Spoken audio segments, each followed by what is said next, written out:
according to Idaho code, and I'm sorry, it looks like my highlighting makes that a little difficult to read. You guys will have the PowerPoint in the record and you can read it yourselves, or you can go to the code section. But what that says is that under Idaho code, and this is the local land use planning law, decisions on applications like conditional use permits have to be in writing. The written decision here wasn't put out until October 23rd. The statute on the left, which you can't see very well right now, says that the decision must provide a reasoned statement for the decision.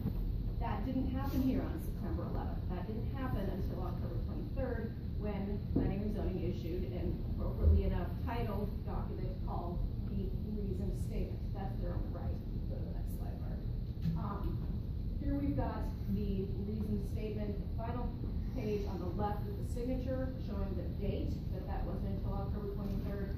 And then I've excerpted on the right the first page of iCare's amended appeal, which was filed within 15 days of that reasoned statement.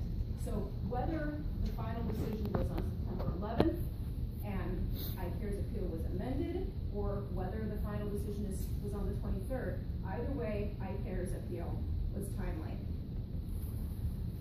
Next slide, please.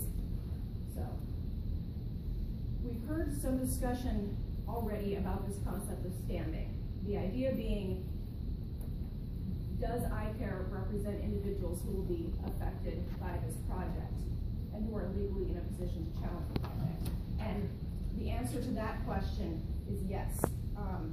Mr. Derek Pierce is a member of iCare, and I believe he's still with us. Yes, he's still with us. And he owns property that is very close to the rail line. I believe it's 800 feet. And he is part of iCare because he's got concerns and he relies on iCare to take combined money, energies, etc., and look into those concerns.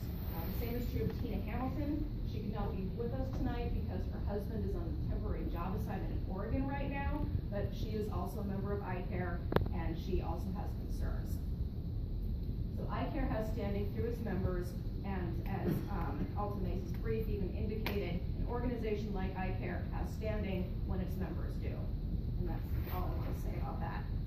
With the remaining time, I would like to look to the merits of iCare's appeal. And so we can go ahead to the next slide, Mark. Thank you. Looking back to this issue of conflict of interest, and I didn't know we would have gone over this quite so much by this point when I put together the PowerPoint, so please forgive the overlap. Again, I provided you with the statute. I believe you made reference to the language in the statute, which is that a conflict of interest exists if there is